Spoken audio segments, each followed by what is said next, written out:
В Якутске с давних пор бытует народная примета: если в городе становится чище и кругом раскатывает свежий асфальт, жди игр «Дети Азии».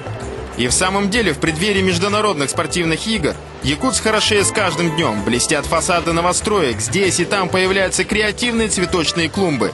Серьезнейшая работа проведена по озеленению.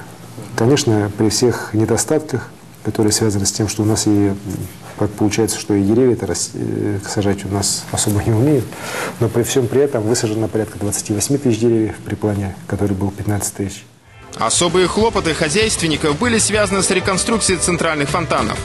Гранитные чаши снова удивляют горожан и гостей столицы своей грацией, а водопадный поток стал значительно выше. В нашу жару фонтаны просто стало убежищем от солнечного зноя.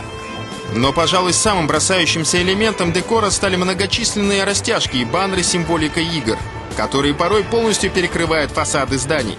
Наша съемочная группа примкнула к акции «Якут встречает гостей». Мы поддержали компанию добровольцев Губинского округа города. Общественные работы стопроцентно не походили на трудообязаловку. У всех представителей предприятий, учреждений, общественных организаций и ТСЖ на лицах читалось желание быть причастным хотя бы своей физической помощью к столь грандиозному форуму. Вот в эти мешки и складировали результаты своей работы участники акции. То ли азарт был столь велик, то ли мусора слишком много, потому что единственным недостатком была нехватка как раз подобной упаковки. Объединившись, за короткий промежуток времени отработать так, чтобы был виден результат.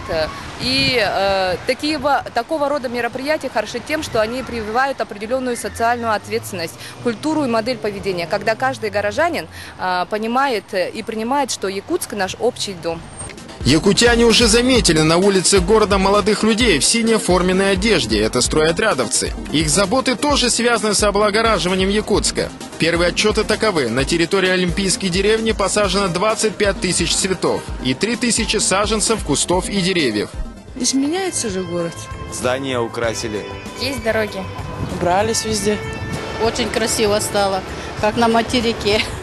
Работы по благоустройству города продолжаются и в эти предстартовые дни.